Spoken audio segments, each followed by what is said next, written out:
Olá!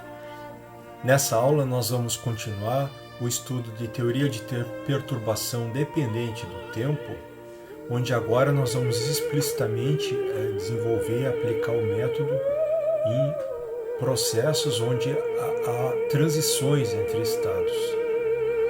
Na figura de baixo ali, por exemplo, é mostrado transição onde há absorção ou emissão de fótons estimulados por alguma perturbação.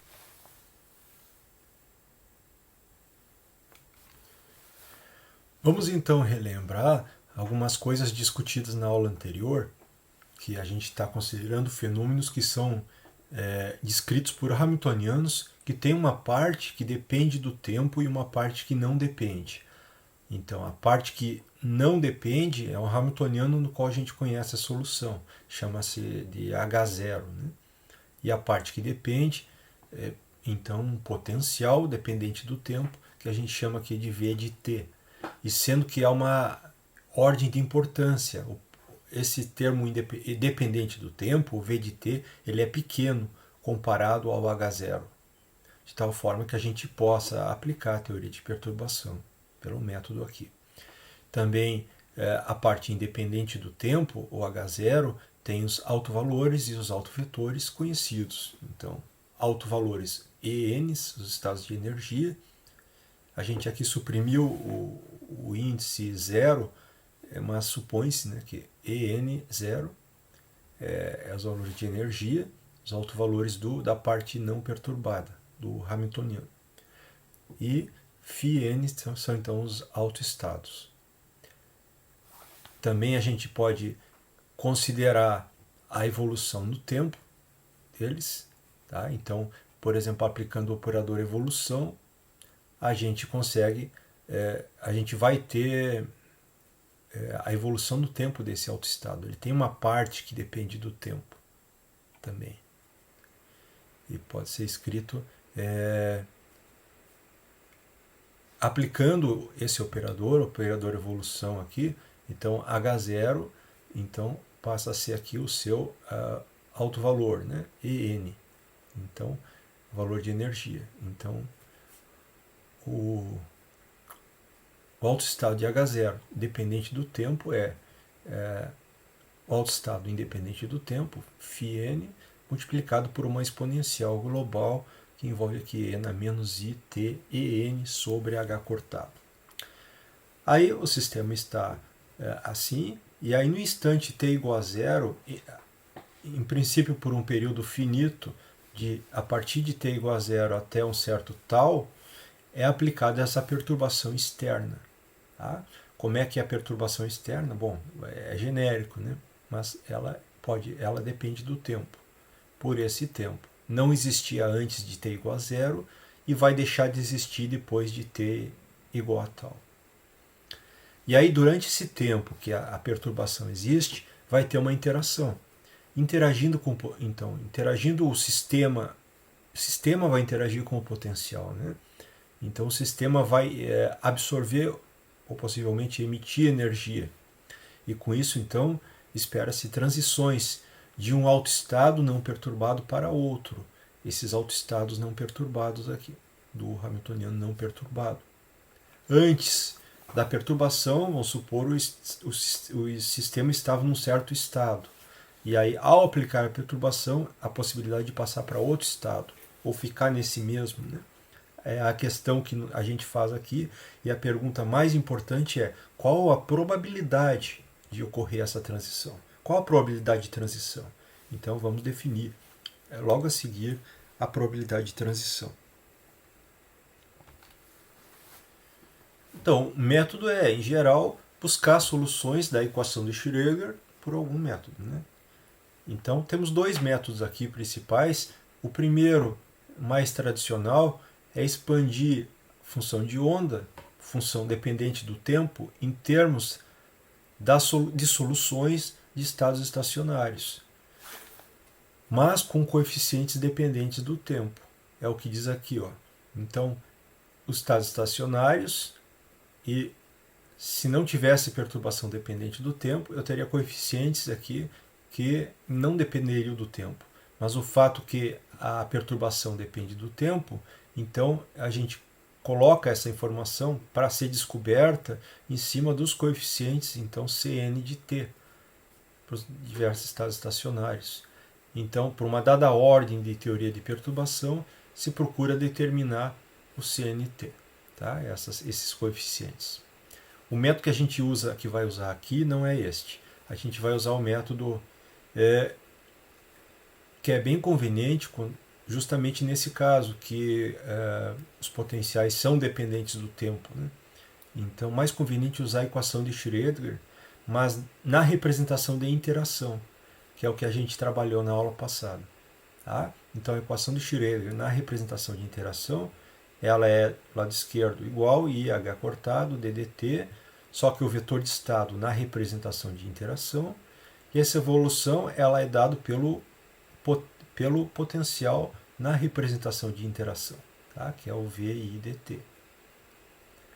E disso decorre, a gente obteve esses resultados, a chamada série de Dyson para o operador evolução, o I de TI. Ou seja, o resultado da equação de Schrödinger, a equação de Schrödinger pode ser colocada em termos do operador evolução, que eu tenho um vetor de estado no instante inicial e eu quero saber no instante final. É o operador evolução que está multiplicando e que vai fazer essa evolução. Então ele carrega a informação toda sobre, no caso aqui, a interação. Tá? Então a gente obteve na aula passada o operador evolução. Agora a gente vai operador evolução em todas as ordens nessa série de Dyson. O que a gente vai fazer agora nessa aula é aplicar e usar a teoria de perturbação. Então assim a gente obteve a série de Dyson na aula passada e ela tem essa forma. Então começa com o primeiro termo, 1 menos, cada termo a mais vai ter um potencial na representação de interação a mais. Então, primeira ordem aqui teria uma vez, depois o segundo termo tem dois potenciais, duas integrais. Essas integrais ocorrem então nos instantes em que a perturbação está ligada, né? Então em tempos diferentes. E quantas interações forem o caso, conforme a ordem, né? Então dá para ir adiante em teoria de perturbação. Aqui. A série de Dyson ela permite o uso, então, o cálculo do vetor de estado até a ordem desejada em teoria de perturbação. Então a gente vai justamente calcular a probabilidade de transição calculando o quê? Elementos de matriz desse operador evolução na representação da interação. Tá? Então, calculando esses elementos de matriz em autoestados do Hamiltoniano, a gente vai conseguir calcular a probabilidade de transição. Então, agora, vamos falar explicitamente das transições. Tá? Então, nós temos os estados estacionários do Hamiltoniano não perturbado.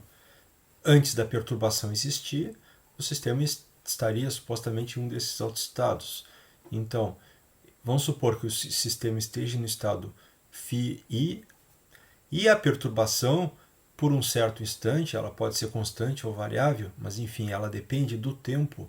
E aí pode haver uma transição para um estado final aqui, φF. A probabilidade de transição é definida então a superposição aí que dá uma probabilidade, né? Que esse estado final ali, ele evolua aqui, ele vá para o estado φF, o estado final. Tá? Então eu estou fazendo aqui o que está acontecendo aqui. Tem o estado inicial, aí ele é evoluído no tempo e projetado no estado final. Essa é a probabilidade de transição. A evolução está explícita. Aqui o operador evolução, ele é o operador evolução na representação normal, ele não está colocado aqui na representação de interação ainda. Tá? Então ele é operador evolução aplicado no estado inicial, aí vai promover a evolução até o ponto, então, um certo instante do tempo, e eu quero saber naquele tempo qual a probabilidade dele transitar para um autoestado do Hamiltoniano não perturbado, que seria o φF. Tá? Então, essa projeção, esse módulo quadrado, vai dar essa probabilidade. Vamos fazer agora, para usar a série de Dice, nós vamos ter que usar o operador evolução na representação de interação. Então, que é algo diferente do que a gente fez aqui, né? Inicialmente. Então, na representação de interação, vamos tomar esse elemento de matriz aqui. Vamos calcular. Então, se nós temos o operador evolução na representação de interação, então ele vai de TI em T inicial até um certo T, e queremos calcular entre os instantes inicial, entre o estado inicial e o estado final. Quando a gente viu na aula passada a representação de interação, a gente viu uma das coisas lá que os operadores eles se relacionam aos operadores de representação de Schrödinger ou de Heisenberg dessa forma aqui, então. Ou seja, o operador evolução na representação de interação é obtido através do operador evolução padrão, fazendo aqui uma espécie de sanduíche com a exponencial contendo a parte não perturbada do Hamiltoniano. Então, isso que vai dar aqui a evolução temporal. Então, E na ITH0 sobre H cortado, ou E na menos ITH0 sobre H cortado. Este é o operador evolução na representação de interação. Vamos desenvolver agora. O que a gente pode aqui simplificar? Veja que o operador à direita, E na menos ITH0 sobre H cortado, ele aplicado no autoestado do Hamiltoniano não perturbado, ele vai dar o valor de energia correspondente ao estado inicial. E o operador que está escrito à esquerda, se a gente olhar ele e aplicar ele no estado da esquerda, o resultado vai ser substituir o H0 pelo valor de energia correspondente ao estado φF. Então, isso que é feito aqui. Tá? Então, aplicou aqui a equação de autovalores, assim como H0, φI é EI φI, a exponencial de H0 vai dar a exponencial de EI φI. E a mesma coisa para o final. Tá? Então, substitui o operador pelo autovalor, né? Porque eles são autoestados aqui nesse caso. Né? Então, a gente pode juntar essas duas exponenciais. E o que acontece aqui, então? Nós temos uma relação entre esse sanduíche aqui, ou seja, esse elemento de matriz do operador evolução na representação de interação, e o mesmo no operador evolução tradicional, representação de Schrödinger. Então, o que acontece? Eles não são iguais. Mas qual que é a diferença entre eles? A diferença é uma exponencial que depende do tempo, uma exponencial global aqui, que multiplica. Então, se a gente tomar o módulo quadrado, o que a gente tem que tomar para calcular a probabilidade de transição é o módulo quadrado. Calcular o módulo quadrado de uma exponencial complexa vai dar 1. Então, isso garante que o módulo quadrado aqui desses elementos de matriz do operador evolução na representação de interação é igual ao do operador evolução usual. Então, a gente definiu a probabilidade de transição com o operador evolução usual. Mas como é o mesmo, então a gente vai tomar na representação de interação, porque aí a gente pode aproveitar a série de Dyson que a gente obteve, a representação de interação.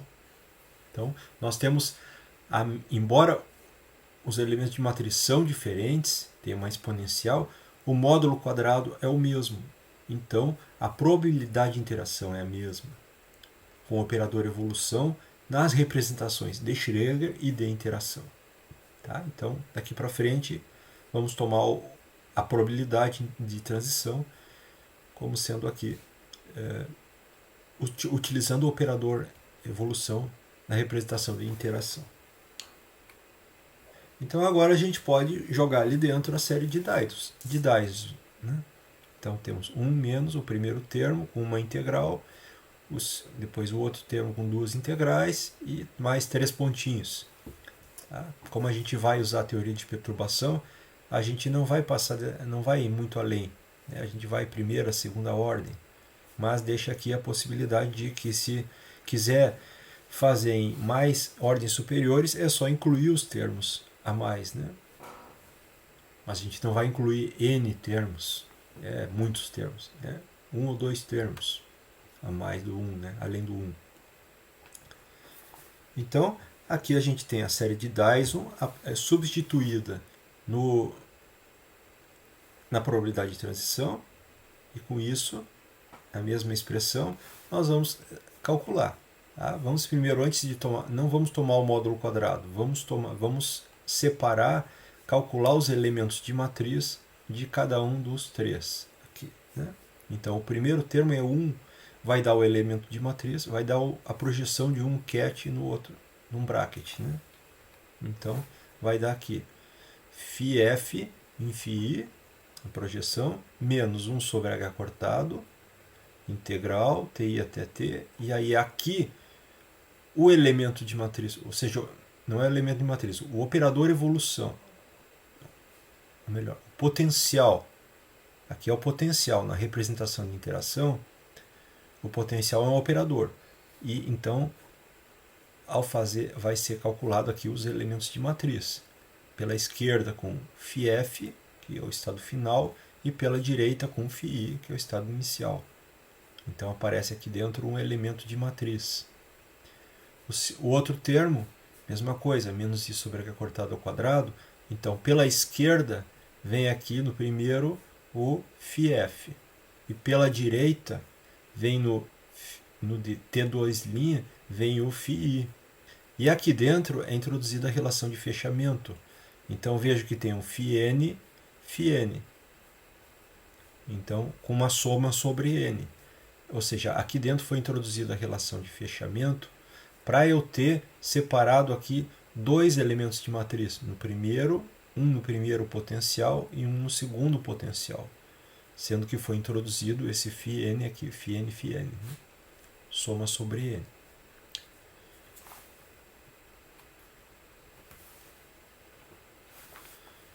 Vamos reescrever os elementos de matriz. Vamos pegar um genérico aqui, por exemplo, o da primeira integral, potencial na representação de interação, e potencial, digo, a parte que está perturbando, né?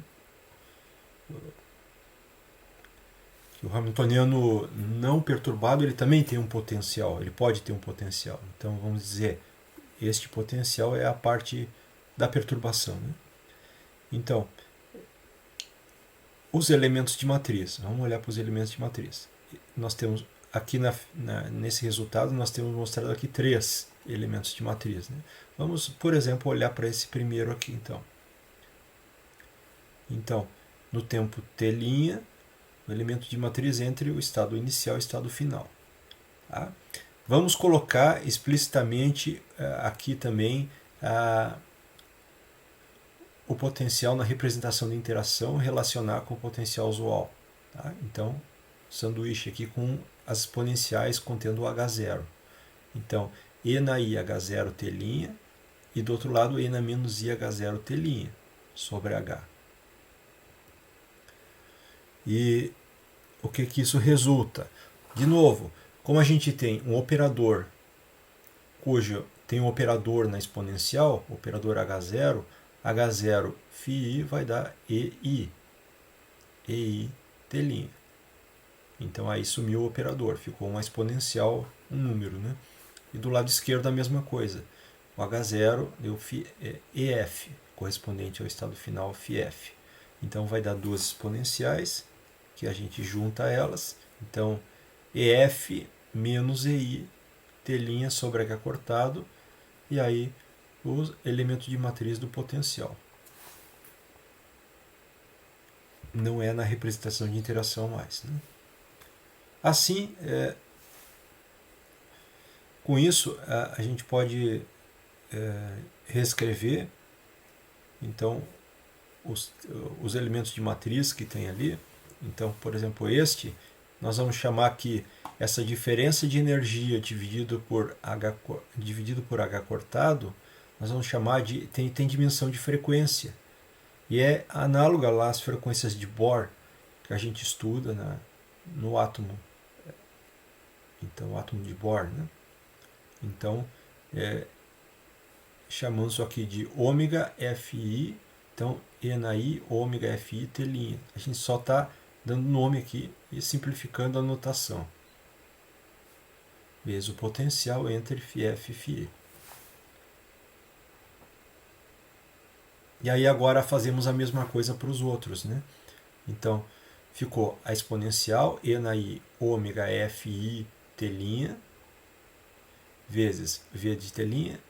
A exponencial saiu para fora do sanduíche aqui, porque, enfim, ficou só o operador aqui dentro. E o operador, então, fica vamos simplificar a notação, porque esse é um elemento de matriz do operador, do tempo T' entre estado final e inicial, né? Então vamos chamar de VFI, esse elemento de matriz, usando a notação de elementos de matriz mesmo, né? Nas outras exponenciais, nas outros elementos de matriz, a mesma coisa. Saiu ali uma exponencial, depende do tempo. No caso da integral em T' aqui, só que a frequência, no caso, a frequência é Fn, porque corresponde ao estado N, né? Então, voltando para cá, a gente olhou Φf e Φi. Agora aqui a gente olha Φf e Φn com a mesma configuração e depois vai olhar para ter duas linhas, Φn e Φi. Então tem só que mudar aqui a parte correspondente, mas essencialmente vai ser esse mesmo resultado, tá? Com uma frequência que é diferença de energia dividido por H cortado e fica dessa forma. Então, o termo de baixo, que é o termo de segunda ordem, ele vai ter, vamos chamar ele de VFN, e vai estar multiplicado pelo outro termo, que é agora em T duas linhas, a outra frequência, que é NI, e aqui nós vamos ter, então, esse elemento de matriz, vamos chamar de VNI, de T duas linhas, vezes DT duas linhas. Tá? Então, essa frequência, tem unidade de frequência, né? Vai ser a frequência de transição entre os estados, estado I até o estado F. Ou no caso do estado N ao estado F, do estado I até o estado N, no caso, né?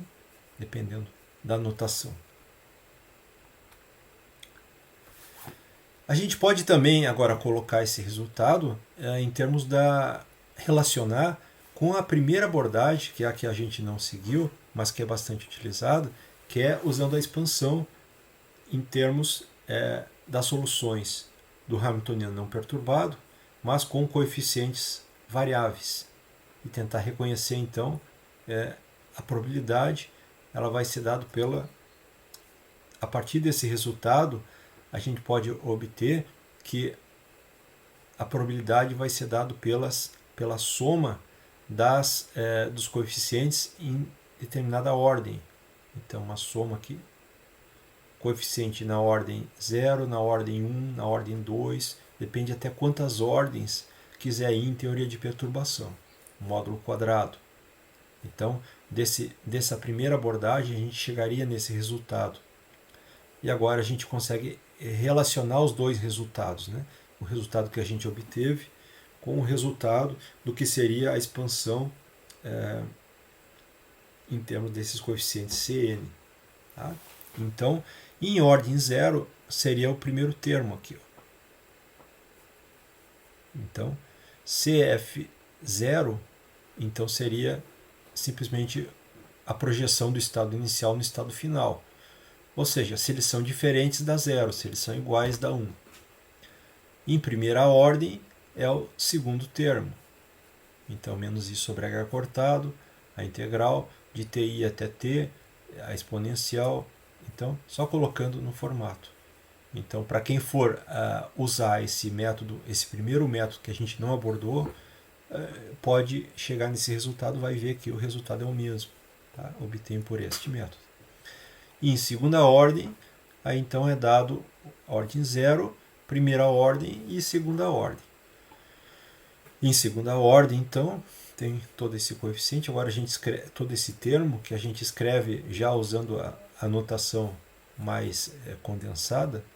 Então, menos I sobre H cortado ao quadrado, soma sobre N, estados intermediários, então de TI até T, dt', juntamos as duas integrais, só para ficar mais explícito o formato, e integral em T', integral em T duas linhas, então duas exponenciais em tempos diferentes e potenciais em tempos diferentes também, VFN e VNI. Tá? Então, esse é um resultado intermediário, que é importante aqui, a partir do qual a gente pode obter agora as probabilidades de transição até uma determinada ordem. Se a gente quiser em primeira ordem, a gente termina no segundo termo. Se quiser em segunda ordem, a gente tem que ir até o terceiro termo. Então, se a gente agora quiser saber a probabilidade de transição de um estado para outro diferente, então vai de um estado φI para um estado φF, sendo I diferente de F, então o estado inicial e final são diferentes, aí o primeiro termo que tem ordem de 0 vai dar 0, porque eu tinha a projeção de φF em φI, ou φI em φF. E então fica-se com... Então a probabilidade vai ser dada pelo termo em primeira ordem, mais o termo em segunda ordem, mais 3 pontinhos. Lembrando que tem que tomar módulo quadrado. Se a gente ficar em primeira ordem, a probabilidade de transição é dada pelo primeiro termo.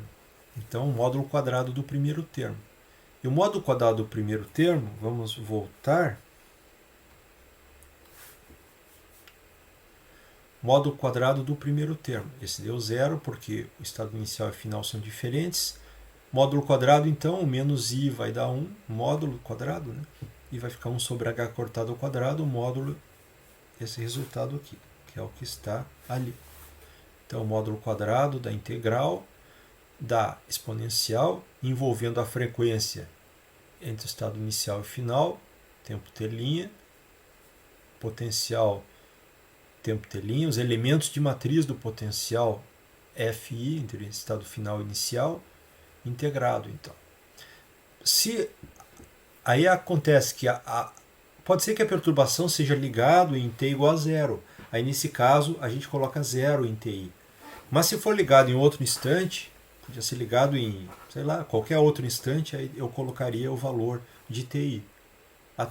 E aí ter o tempo que eu quero saber. Naquele tempo, qual é que é um tempo posterior, né? Qual é a probabilidade de transição de ir do estado I para o estado F, sendo eles diferentes. Então esse é o resultado, talvez bem importante, que a gente, para muitos casos, ele é suficiente a gente ficar na primeira ordem. O que a gente observa agora matematicamente nesse resultado? Na integral. O que é essa integral aqui? Essa integral é uma integral em t, na variável t, dessa exponencial. Eu tenho um potencial, elemento de matriz do potencial, função de t, e integrando na exponencial em t, t', a gente nada mais é isso aqui do que o transformada de Fourier. Transformada de Fourier do elemento de matriz da perturbação. Vejam só, transformada de Fourier vai de menos infinito até mais infinito, né? Só que a perturbação ela vai ser ligada em algum instante. Então, se eu estender aqui até menos infinito, não vai existir a perturbação. Então, continua sendo aqui a transformada de Fourier, né? Então, nós temos a transformada de Fourier da perturbação, do elemento de matriz da perturbação. Ou seja, monta aqui, para uma dada perturbação, monta o elemento de matriz, calcula ele entre o instante inicial e final, VFI, e calcula a transformada de Fourier. E aí, módulo quadrado da transformada de Fourier. Calculado em que frequência? frequência que é a frequência de Bohr associada à transição de I para F. Frequência de Bohr que vai ser a diferença de energia dividido por H cortado. Então essa frequência já é familiar para todo mundo, né? Agora então vamos partir para a parte de aplicações. Vamos fazer duas aplicações nessa aula. A primeira delas é para uma perturbação constante e a segunda para uma perturbação harmônica. São as aplicações, os exemplos que nós vamos fazer nesta aula. Vamos então para o primeiro caso, que é o de uma perturbação constante. Ou seja, o potencial não depende do tempo, é constante. Então, na integral da probabilidade de transição, o potencial pode ser que os elementos de matriz do potencial saem para fora da integral. E a gente fica simplesmente com 1 sobre h cortado, módulo quadrado de VFI, a integral de 0 a t de E na I, ômega FI, T' dt'. Vejo que aqui eu coloquei t igual a zero como sendo o instante que a perturbação é ligada. Ou seja, VFI é igual a zero antes. E ela é esse valor depois de zero. Né? Essa integral a gente sabe resolver. Né? Uma exponencial. Então, a exponencial complexa é E na I, ômega FI, T', integrada em T'. Então, vai sobrar aqui para o denominador o I, ômega FI. Mas como a gente está trabalhando com módulo quadrado, a gente já pode já aplicar o módulo quadrado no I, que viria para o denominador, aí não precisamos considerar ele. Já foi elevado ao quadrado, assim como foi elevado aqui o módulo quadrado do elemento de matriz da perturbação também. Aí, esse módulo quadrado do numerador, ele pode ser transformado. Se eu usar ali a relação de Euler e escrever a exponencial complexa em termos de senos e cossenos, aí a gente consegue descobrir que o módulo quadrado dessa relação aqui vai ser 2 vezes 1 menos cosseno de ômega FI t. E o 1 menos cosseno sobre 2 tem cara de arco metade. Né? Então, realmente, é o arco metade de aqui, seno ao quadrado de ômega FI t sobre 2. Então, sobre 2 foi um fator 4 lá, né? Para ficar a forma do arco metade. Então, com isso, já simplifica ali a parte do numerador, que podemos já escrever com esse resultado. Né? Então, vai ficar 4 módulo quadrado do elemento de matriz da perturbação constante, VFI, sobre H cortado. Aí também saiu ali como resultado a frequência ao quadrado e seno ao quadrado. Seno ao quadrado de ômega FI t sobre 2. Então, essa é uma forma de escrever a probabilidade de transição no caso da perturbação constante. Né? A gente pode ainda, para tentar enxergar esse resultado de várias formas, a gente pode escrever a parte constante aqui, VFI módulo quadrado sobre H cortado ao quadrado, e deixa o restante aqui, passa o 4 para o denominador, então vai ficar ômega FI sobre 2 ao quadrado e seno ao quadrado. Tá? Vai ser útil logo a seguir esse resultado aqui, escrevendo 4 no denominador, 2 ao quadrado. Né? Então, o que a gente tem aqui? Aqui a gente tem um termo constante e temos uma função que é seno desse ângulo dividido por outro valor, elevado ao quadrado. Essencialmente, é uma função de que variáveis? A gente pode enxergar essa parte aqui do resultado como sendo uma função do tempo e uma função da frequência. Da frequência associada à transição do estado inicial para o estado final. Então, tem esses dois resultados. Então, mesmo que a probabilidade seja constante, a probabilidade não é constante. O potencial é constante, não depende do tempo, a probabilidade depende. A probabilidade varia no tempo. A probabilidade de transição de um estado para outro. Então, se a gente colocar no gráfico a parte, por exemplo, pegar o seno ao quadrado dividido por ômega ao quadrado, a gente vai conseguir, que é uma parte aqui pegando a expressão anterior, seno ao quadrado dividido por ômega ao quadrado. Tá? A gente vai ter só sem o fator 4 aqui. Aí, colocar no gráfico, a gente vai ver que vai formar essa figura. Ela vai ter um máximo bem pronunciado em t igual a para frequência zero. VFI igual a zero. Então, se a gente olhar para essa parte, essa função, como uma função da frequência, a gente vê um padrão de interferência, de fração e interferência. Lembra? Tem um máximo central, depois tem pontos de zero, pontos de interferência destrutiva, interferência construtiva e assim por diante. Vai diminuindo. Amplitude é um padrão de interferência e decai rapidamente com a frequência, VFI. Mas o que é VFI? VFI está relacionado com a diferença de energia entre o estado inicial e o estado final. Certo? Então, se houver grande diferença de energia, essa probabilidade vai acabar caindo muito rápido. Então, vai ser muito provável que vai haver transições se a energia for muito próxima, final da inicial. Isso a gente vai ver também. Vai ver isso mais. Que mais?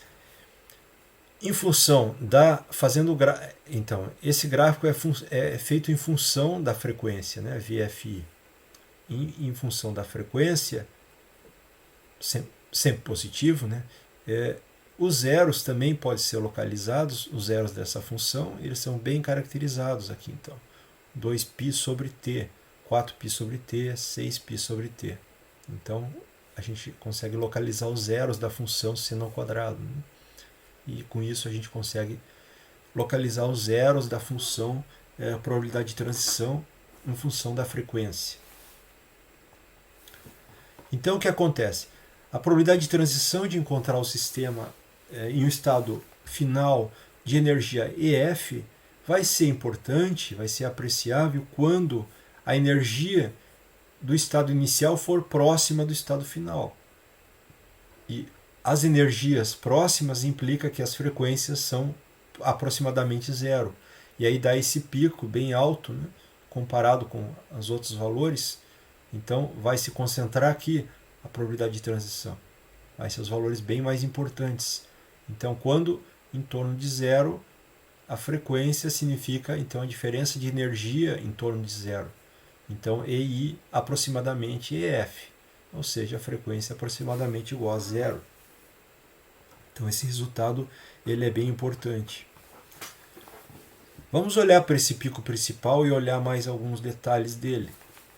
Por exemplo, se pegar o 4 seno ao quadrado de ômega t sobre 2 dividido por ômega ao quadrado e tomar o limite que frequência tende a zero, não está pronta a expressão. A gente pode trabalhar um pouquinho essa expressão aqui. Eu quero saber que a altura dessa curva, então, vai ser o ponto em que a frequência seja zero, né? Então, o limite de frequência zero dessa curva. Então, claro, multiplicado por v e por h cortado ao quadrado. Mas isso não é um fator só que está multiplicando. A parte que a gente pode calcular aqui seria essa, né? Então, reescrevendo, como nós temos vários termos aqui elevados ao quadrado, né? Então 2 elevado ao quadrado, botamos para o denominador, ômega elevado ao quadrado e seno elevado ao quadrado.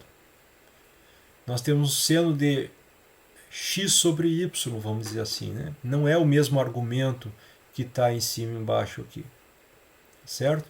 Mas a gente conhece um limite famoso que é seno de x sobre x, quando x tende a zero.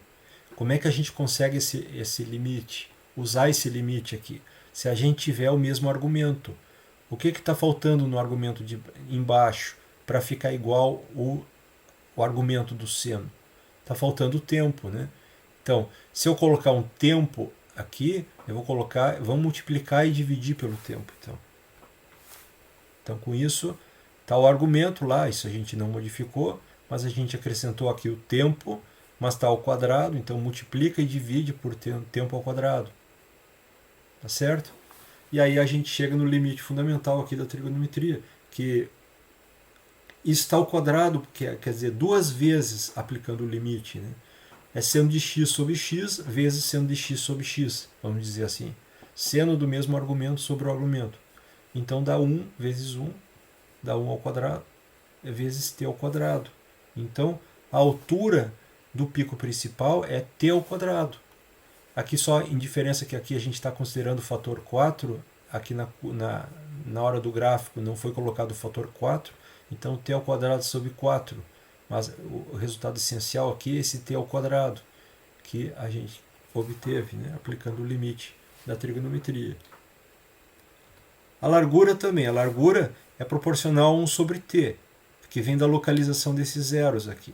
Então, vendo a largura, é proporcional a 1 sobre t.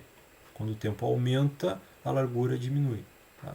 Se o tempo aumenta, a largura desses picos vai diminuir proporcionalmente. Então, a altura vezes largura vai dar aproximadamente a área desse primeiro pico, desse pico principal. Então, vai ser 1 sobre t vezes t ao quadrado dá t. Então, a área é proporcional ao tempo. Então, isso quer dizer que a probabilidade de transição ela cresce linearmente com o tempo. Então, a gente pode tentar analisar isso, inclusive para um tempo muito grande. Como é que seria esse limite? Agora, começar a olhar qual é o comportamento da probabilidade de transição, ou dessa parte específica, que é a parte variável, seno ao quadrado pelo argumento, quando o tempo vai para infinito. Vamos analisar isso então. A probabilidade de transição ela cresce linearmente com o tempo, né? Vamos ver aqui o que nós fizemos.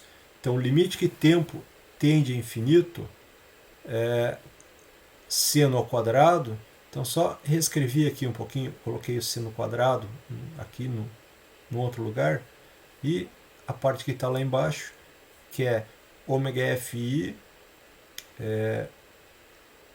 ômega fi sobre 2. Né? E reescrevemos um pouco esse resultado aqui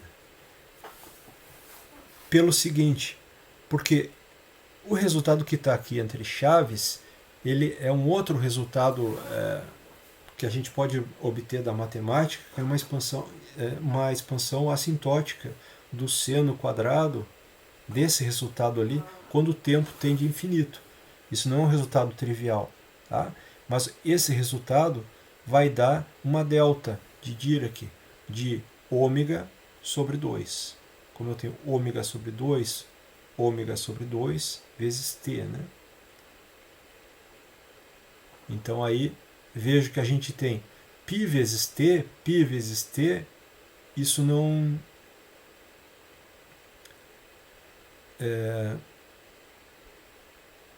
isso. π vezes t foi substituído aqui, multiplica e divide, para chegar na expressão que tem uma expansão assintótica, né? Que tem um resultado aqui. E usando também a propriedade da função delta, porque o ômega é a diferença de energia dividido por h cortado. Né? Então aí a gente pode fazer algumas transformações, e aí com esse resultado, não, aqui a gente vai fazer o resultado do h cortado, mas primeiro nós vamos fazer isso, colocando o h cortado lá dentro. Né? Então, colocando o h cortado lá dentro, a gente usa propriedades da função delta, né? De tirar esse fator 2 para fora e colocar o h cortado lá para dentro. Então, multiplica por 2h cortado, vezes a função delta. E aí a gente obtém esse resultado, que é um resultado assim, no limite, que o tempo vai para infinito. Então, passou muito tempo a perturbação ligada, eu quero saber qual a probabilidade de transição proporcional a esse resultado aqui. Então, vamos colocar isso adiante ali. Então, como H cortado ômega H cortado ômega é a diferença de energia, ômega é a diferença de energia dividido por H cortado, a gente pode também, nesse limite que a gente calculou, essa probabilidade de transição tendendo ao infinito, agora deixando todos os termos ali, a gente vai obter então delta de, vamos colocar H cortado vezes ômega em termos da diferença de energia. Então a função delta ela ficou agora uma delta de EF menos EI, energia final menos energia inicial. Aqui a gente foi colocado o H cortado lá para dentro da função delta com o objetivo justamente de, na sequência, da gente só ter a diferença de energia aqui dentro. Tá? E substitui na expressão para probabilidade do limite que t tende a infinito. E obtemos esse resultado, que também é um resultado importante. E vemos aqui que a probabilidade, então, é proporcional ao tempo e também temos uma função delta aqui. Um resultado também importante, um observável, que a gente ocupa bastante, é a taxa de transição. Taxa de transição é a probabilidade de transição por unidade de tempo. Então, veja, para tempo tendendo ao infinito, eu vou ter um resultado infinito. Se eu dividir pelo tempo, eu elimino essa dependência. E aí eu vou ter uma outra grandeza, que é a taxa de transição. É que nem potência, quando a gente fala de energia e potência. Né? Aqui nós temos a probabilidade de transição e a taxa de transição. Taxa de transição, então, dividiu a probabilidade de transição pelo tempo. Então sobrou 2π sobre H cortado, vezes o elemento de matriz aqui da perturbação constante, VFI ao quadrado, módulo ao quadrado, e a função delta. Essa função delta, então, ela vai garantir, no limite que tempo tende a infinito, vai garantir que o estado inicial e o estado final têm a mesma energia. Então, isso é a conservação da energia. Está dizendo que a taxa de transição ela só não é zero se a energia inicial e final são a mesma. Ou seja, então não pode haver a perturbação constante, ela não tem o poder ali de jogar energia no sistema e nem retirar a energia do sistema. Ela simplesmente vai causar as transições. Provoca transições, mas essas transições feitas por uma probabilidade constante, por uma perturbação constante, melhor dizendo, elas não variam energia, né? Não adicionam energia e nem tiram energia. Então, essa expressão é uma das expressões aqui finais, no caso da perturbação constante, tá? Taxa de transição.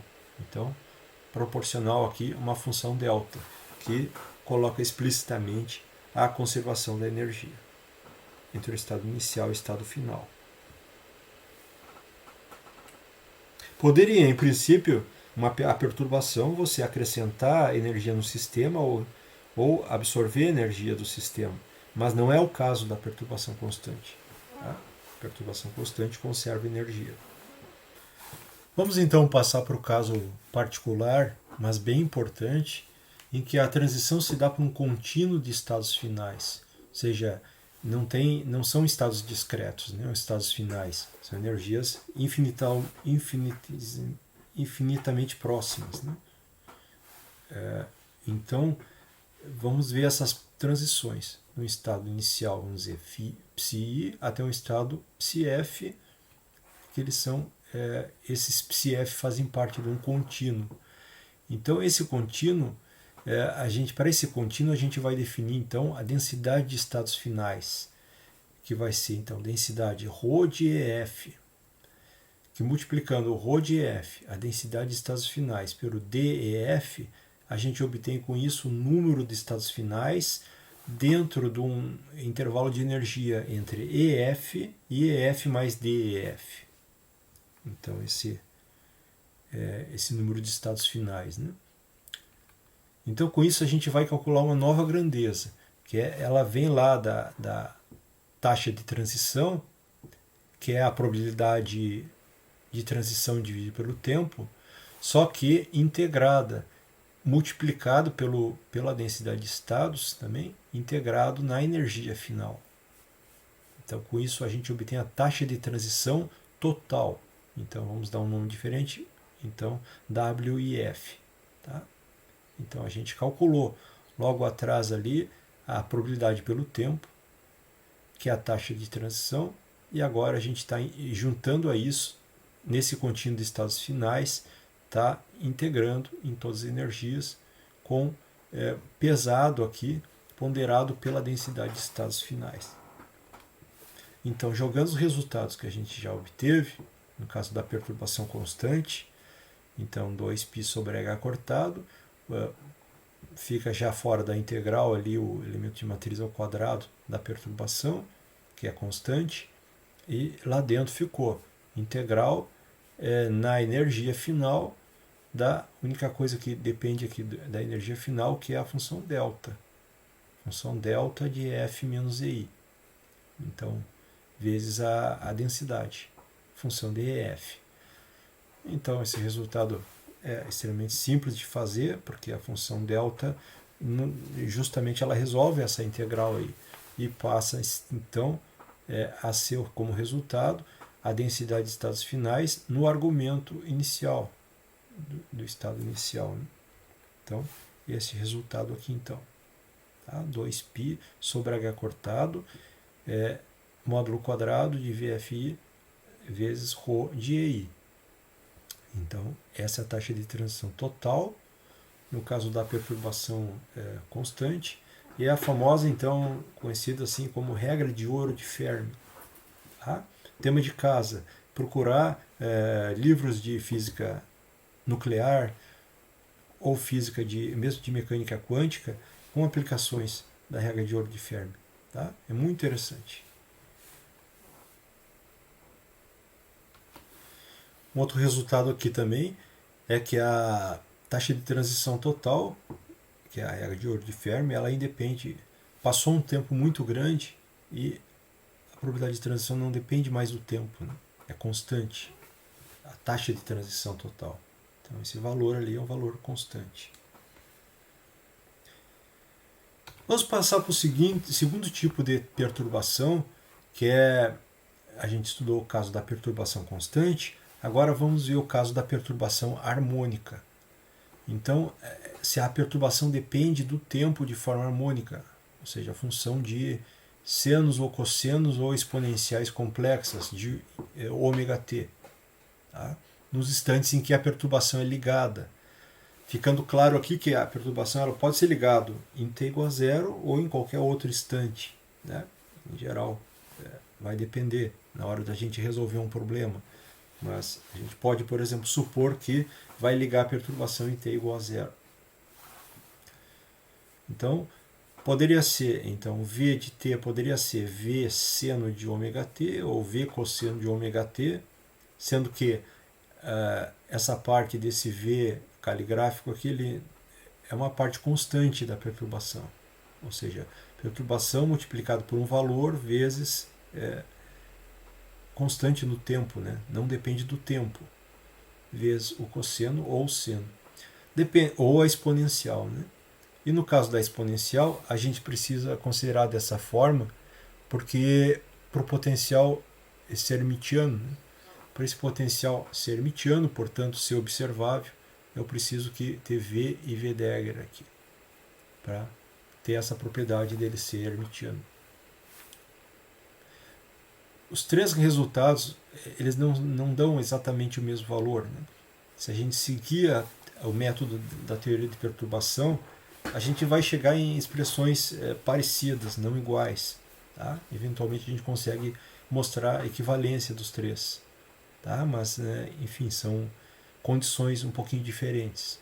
Então a gente vai usar esse da perturbação harmônica com funções complexas, exponenciais complexas. Isso é uma escolha, poderia ser tão boa quanto escolher seno de ômega-t ou cosseno de ômega-t.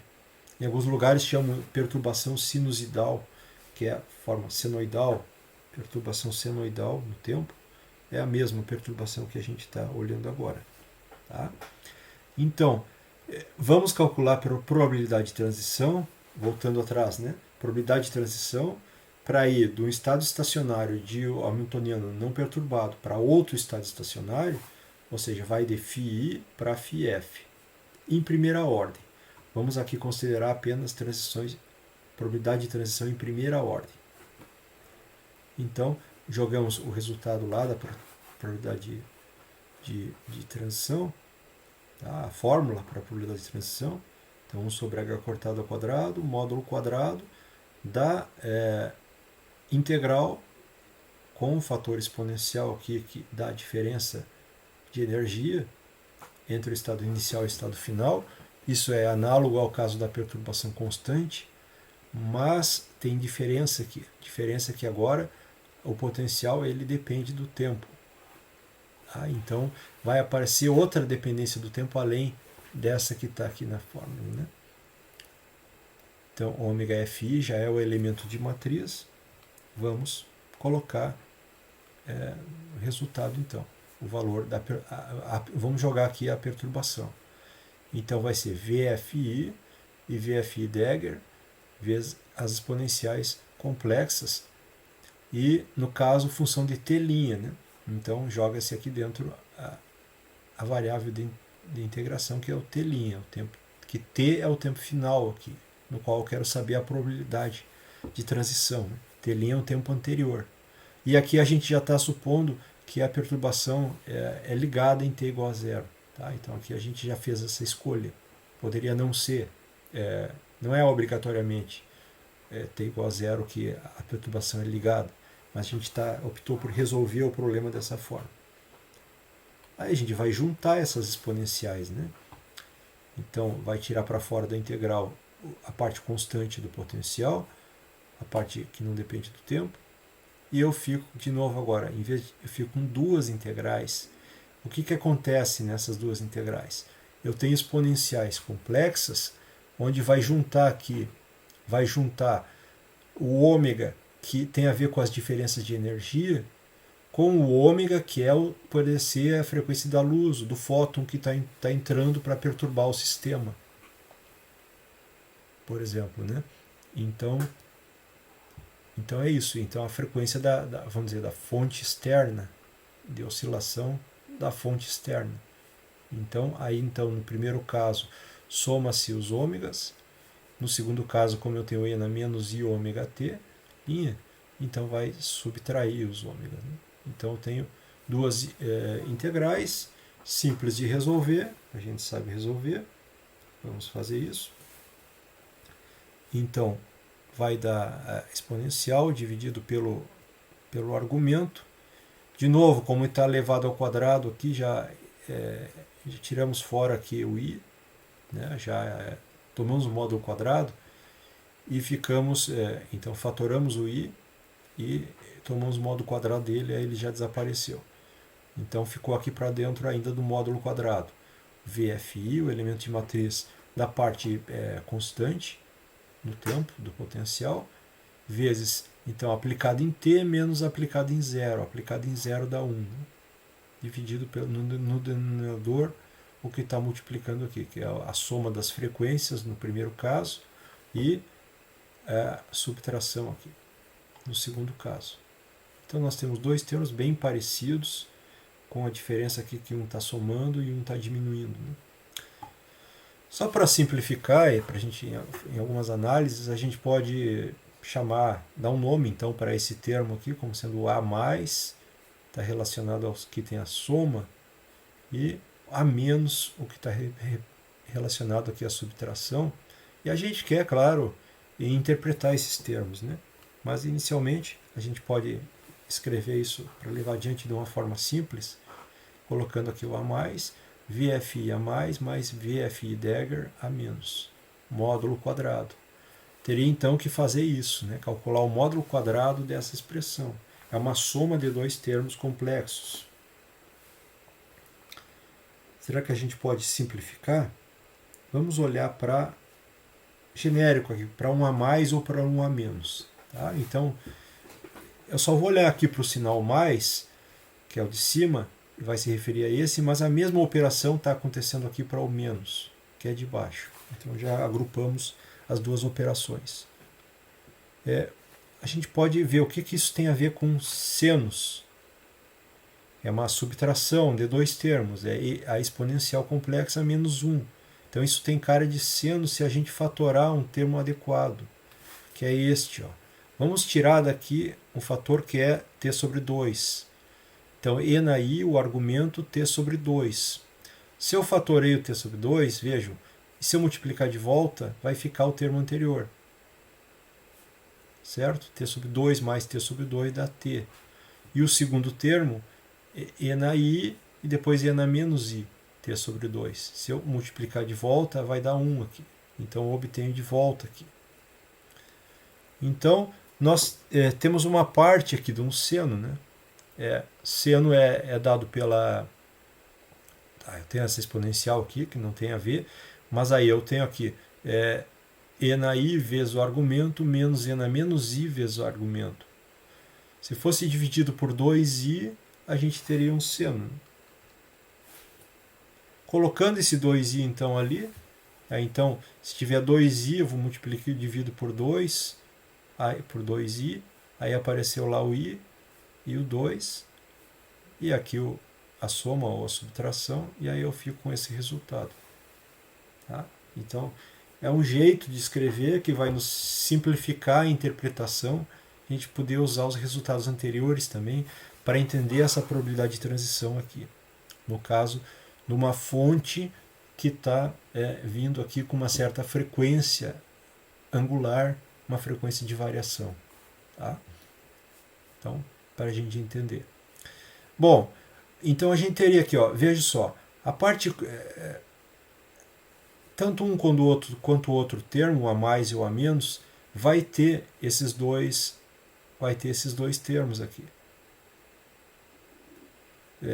Na hora de calcular o módulo quadrado, enfim, isso aqui não vai contribuir, né? Porque o módulo quadrado exponencial complexa vai dar 1. E no número i também vai ser 1. Então, não vai ser importante. Para fazer um módulo quadrado, eu teria que fazer o quê? Eu teria que fazer módulo do primeiro, módulo do segundo e mais os termos intermediários. Complexo conjugado primeiro vezes o primeiro vezes o complexo conjugado segundo. E eu teria os termos mistos ali também. Então não é uma expressão assim tão simples, embora aqui a gente já tenha simplificado bastante. Então, o que vai ficar demais, assim, os termos que vão dominar são os termos quadrado do primeiro e quadrado do segundo. Os termos cruzados eles não vão ser importantes, eles não vão sobreviver com o tempo. Então, a gente está fazendo aqui uma simplificação de pegar os termos dominantes, que é o quadrado do primeiro mais o quadrado do segundo, módulo quadrado. Né? E os intermediários eles não são importantes. Então vai ficar módulo quadrado, já escrevendo no formato que a gente manipulou para o a mais ou para o a menos, a gente vai ter o seno, mas é o quadrado, né? Então seno quadrado sobre a soma das frequências ao quadrado, ou seno ao quadrado da uma frequência menos a outra, e ao quadrado aqui. Tá? Então esse é o resultado. São dois resultados, essa soma, né, que vai dar a probabilidade de transição. Será que eles são importantes ao mesmo tempo, esses dois termos? Como que fica esses resultados?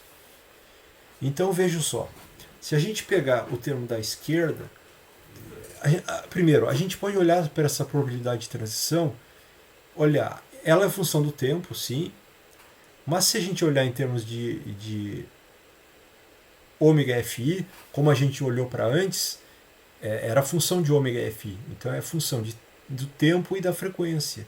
Colocando em termos da frequência, então está aqui. Ômega fi, né? É o eixo. Colocando aqui, em termos de ômega fi, a gente optou pelo gráfico separado das duas partes. e só dessa parte aqui, que é seno ao quadrado, dividido pela soma das frequências ao quadrado. E outro lado é seno ao quadrado, dividido pela subtração das frequências ao quadrado. Tá? Então, isso acontece em lugares diferentes. Vejo que um pico se dá numa região desse espectro aqui, ômega FI, e o outro pico se dá numa outra região, sendo que são regiões opostas, em sinal diferente. Então, por exemplo, quando que vai ser esse pico aqui? Quando ômega FI for igual a menos ômega. Ou seja, quando ômega é igual a menos ômega FI. Ômega é a frequência angular da perturbação. Alguma fonte externa que está oscilando e está trazendo, por exemplo, um fóton com uma certa energia, tá? que tem uma frequência angular associada. Então vai dar é um fenômeno, é como se fosse uma ressonância. Tá? E realmente, olhando para aqui, é o fenômeno da ressonância, quando explodiu o termo, quando explodiu o denominador. Né? Então, do lado esquerdo aqui, o denominador vai explodir quando ômega FI é igual a menos ômega. É o caso da esquerda. E no da direita, o denominador explode quando forem iguais. Né? Quando ômega e ômega FI forem iguais. E aí você tem, então, a ressonância. Então, o que é o ômega? O ômega está relacionado ali à oscilação da frequência da fonte externa. Né? E o ômega FI está relacionado à diferença de energia entre a energia inicial, do estado inicial e do estado final.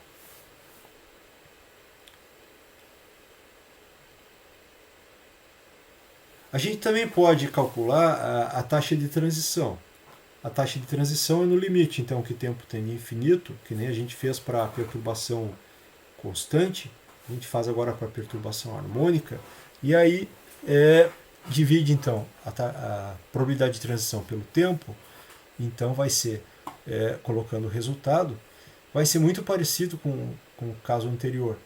Tá? A gente olha os resultados, a gente compara o resultado analítico da perturbação constante, compara com o resultado daqui, a gente tinha lá seno quadrado sobre o argumento ao quadrado. Só que agora a diferença é que a gente tem dois termos e que tem um ômega que não tinha antes. Tá? Então o que acontece aqui? A gente vai ter dois termos. Onde antes a gente não tinha aquele ômega, né? Agora vai aparecer então EF menos EI mais H cortado ômega. Num e no outro vai aparecer EF menos EI menos H cortado ômega. Como se fosse EF menos EI era igual a zero antes, né?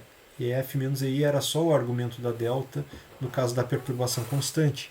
Agora, no caso da perturbação harmônica, então não.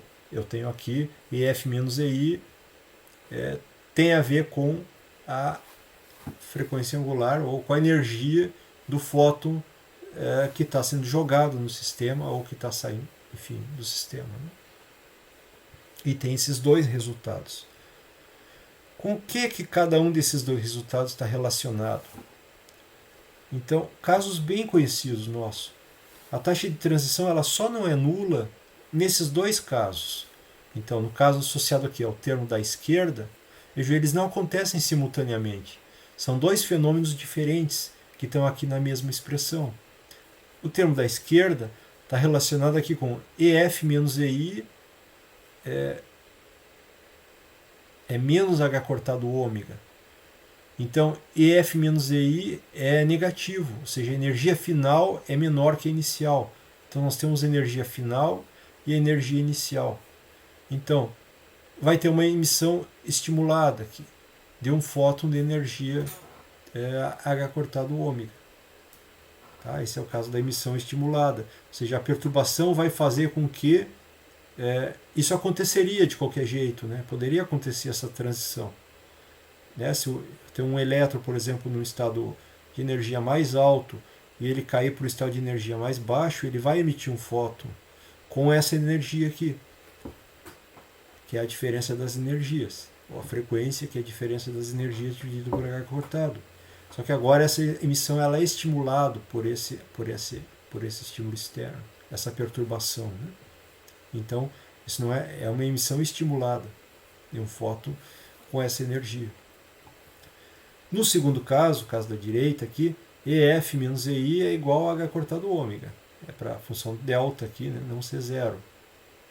Então vai ser positivo. EF menos EI é positivo. Então a energia final é maior que a inicial. Então, no caso, vai haver uma transição que vai absorver a energia da perturbação. Vai ser um fóton, no caso, que vai ser absorvido com energia H cortado ômega. Então, a emissão estimulada e a absorção de um fóton são dois fenômenos que aparecem aqui como consequência direta ali da perturbação harmônica.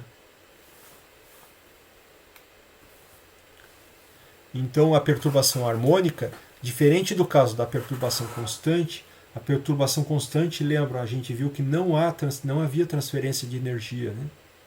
Ela induzia a transição, mas transição entre estados de mesma energia. Nesse caso, a perturbação harmônica, existe transferência ou remoção, enfim, de energia do sistema. Então, por exemplo, um fóton com energia H cortado ômega vai ser absorvido ou vai ser emitido pelo sistema, tá? Devido a esse estímulo que é a perturbação harmônica. Então isso fecha aqui duas aplicações bastante importantes da teoria de perturbação dependente do tempo. Lógico que tem outros tipos de perturbação, infinitos tipos de perturbação, mas aqui a gente fica com um panorama mais ou menos rápido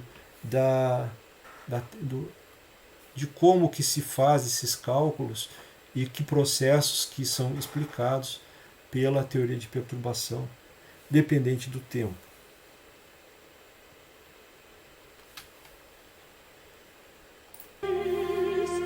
Então, com isso, a gente finaliza a parte de teoria de perturbação dependente do tempo.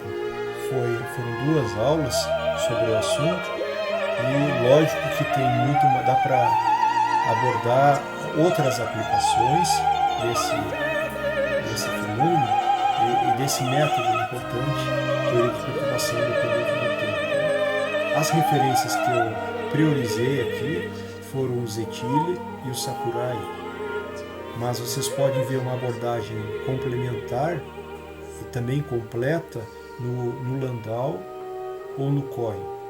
Tá? Quando eu falei de algumas abordagens que a gente não ia seguir, esses outros livros seguem essa outra abordagem.